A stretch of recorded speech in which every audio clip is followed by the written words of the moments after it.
So what's happening, Bob? So what's happening, Bob? Well, what's happening is we're back at sea. Hurrah! And we are headed, we hope, from the wonderful port of Horta in the Azores through to Cherbourg on the northern coast of France. We left yesterday, so this is day number 2, and it was quite late in the afternoon, or mid to late afternoon, when we eventually got going, and then it took a while for us to actually get the sails up and shake ourselves out so that we could start actually sailing. So it's pretty slow progress. Up until midday today, we covered 76 nautical miles, which is okay. It's trundling along probably something under 4 knots. And right at the moment, even though there's a little bit of breeze, we're only doing about 3.7, 3.8 knots on the GPS. So I feel that we're probably being headed by a little bit of current. There is a current, it's called the Azorian current, which heads off, meant to be going south from here, and we're actually headed about north-northeast or northeast. But I feel that we're just being headed slightly by it, and it's washing some actual speed off the boat speed. So yesterday we had to clear the islands. We cleared out from the island of Fayal, and we had to clear the northern tips by turn of Pico, San Jorge, I don't know how you pronounce it, and Graciosa, and I don't know how you pronounce that either. But it wasn't until the early hours of this morning that we cleared the final island. So basically I stayed awake just to make sure, absolutely sure, that we were okay. Made sure I didn't nod off at all, even though I was on watch. One does tend to nod off from time to time. And now we're northeast. We're headed up towards a waypoint, which is just an arbitrary point in the middle of the ocean that we've chosen. We've chosen 45 degrees north and 20 degrees west. It's about 580 miles from here, and really if we hit that point we can then turn a little bit more directly towards the English Channel. But notwithstanding that, you've just got to do what the winds allow you to do. So big news is that we have a hurricane somewhere behind us and we don't know where. Hello Mr. Bigglesworth, how are you doing?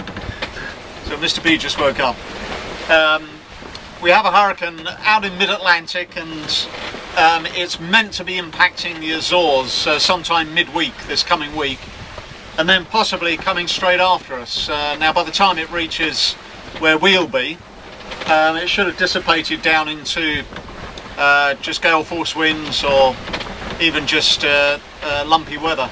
But I think we're almost bound to feel the effects of it. I think the chances are it will head off south and it won't actually come up this way to any great degree, but we'll see. What have we seen? Well, we think we saw some whales spouting in the distance. We've definitely saw a pod of about a dozen whales, a dozen dolphin, came and played around the bows and were just coming out of the water alongside us. We think they were bottlenose dolphins. And today we've seen just 2 dolphins and 1 budgerigar. And I think that's about it, just 1 bird. I certainly haven't seen anything else. So I think the Azores and the sort of radius of a couple of 100 miles around them, they're home to about a fifth of the entire world's populations of dolphins and whales. But we haven't seen very many, I have to say. And you don't see these things anyway when the sea's lumpy. You can see dolphins, very unusual to see whales. You just don't spot them unless they do one of those huge breaching moments. And we haven't seen any of that. So what were the Azores like? Well, what was Horta like? So we intended staying about 5 days. We actually stayed more than 2 weeks because we had various things to do with the boat, and then the weather wasn't right. I visited the Horta about 20 years ago, and it hasn't changed very much. I'm very pleased to say it hasn't changed very much. It's a very quaint kind of place. It's not cutely quaint in the way that St George is in Bermuda, but nevertheless it's very pleasant indeed. It's beautifully situated. It does have good yachting amenities, got 2 marinas there.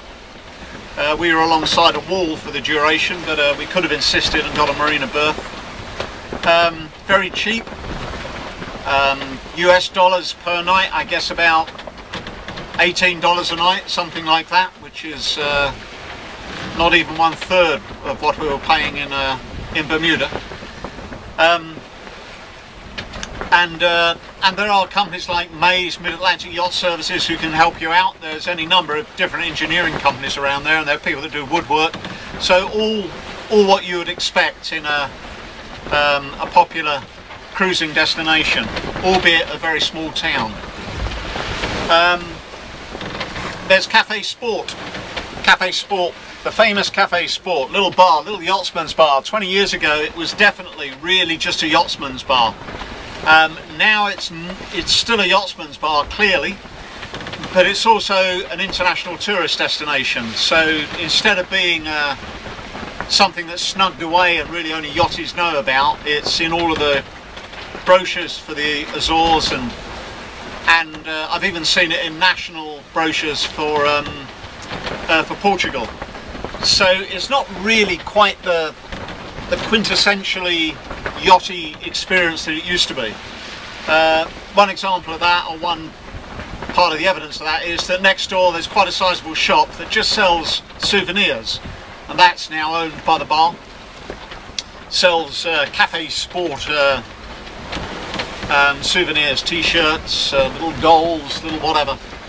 But for all of that, it's still a great destination. You certainly wouldn't want to miss it. I found myself looking at all the pennants and the flags, see if I could find the yacht's pennant that we left there 20 odd years ago, but I couldn't find it. And there are hundreds of those things hung from the walls, so it's definitely worth visiting. But don't expect it just to be a fug of cigarette smoke and steaming oilskins. It's not that anymore, that's for sure. And I think probably the best thing about being in the Azores was, apart from painting our little mural on the wall, which you have to do before you leave, otherwise you have bad luck, worse luck than if you left on a Friday. So we left our mural, which Nikki painted, did a great job, of a Koru, and you'll understand that. We'll put a picture up there for you. It was the people that we met. We met 3 other cruising folks.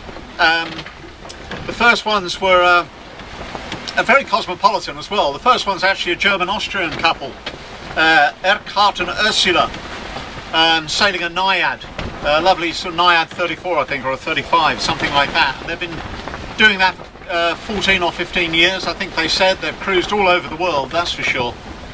And they just popped off home while we were there to just visit the grandchildren and check out the house, etc. But they'll be back in the beginning of next year.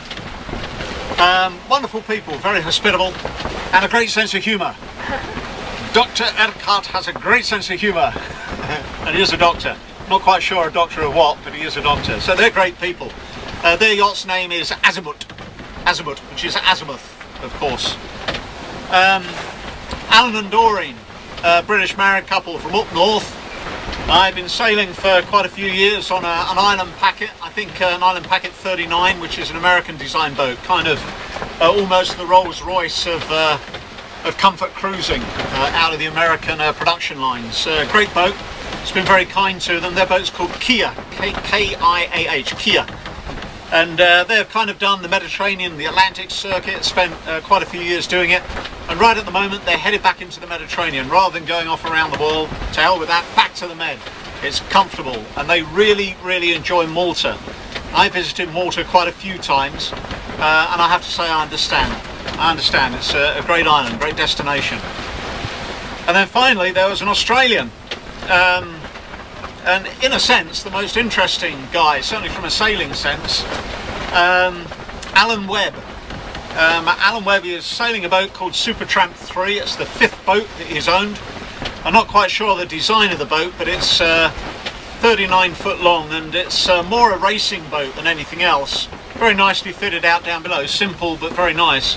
Very sleek, and he says she goes like a witch on the wind, and like something else off the wind. So she goes wonderfully fast, 10 knots of breeze, and she should be doing 7 or 8 knots, which is quite extraordinary really.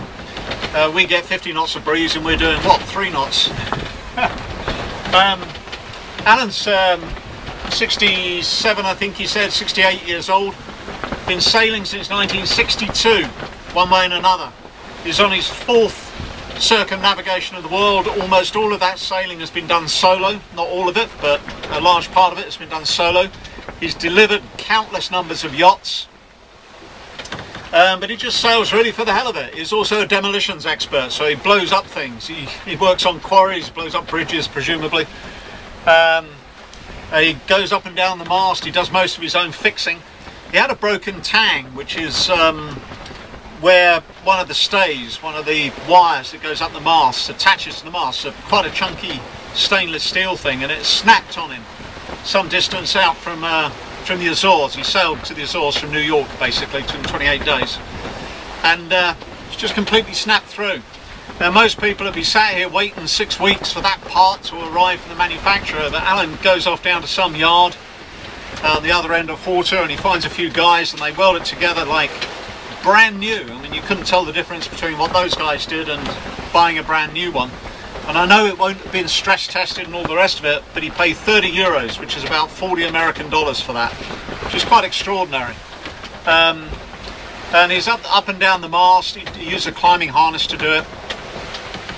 He's off home to see the kids, he told us. We're in the middle of the Atlantic Ocean, so he's going to go over, pick up some wine in Portugal, pop over to Recife in Brazil, stop at Cape Town, and then sail to Sydney. Well, that's like 10,000 miles. Bless him. Home for Christmas, I would have thought. So, Alan Webb, very interesting fella. Gave some advice to Peter Bruce when he was revising Adlard Coles' famous book, Heavy Weather Sailing. Because Alan has cleared all the great capes in the Southern Oceans, and he did all of that in a 35 foot, 5-ton glass fibre boat. And really did have survival conditions, so very interesting guy. So they've been a really interesting bunch of people that we've met while we've been there. Been in Horta, and now we're on our way to Cherbourg, and we're really looking forward to getting to Cherbourg and a little bit of French wine. Back at sea, and nobody is happier than Mr. Bigglesworth, the projectile vomiting cat. Speak to you tomorrow.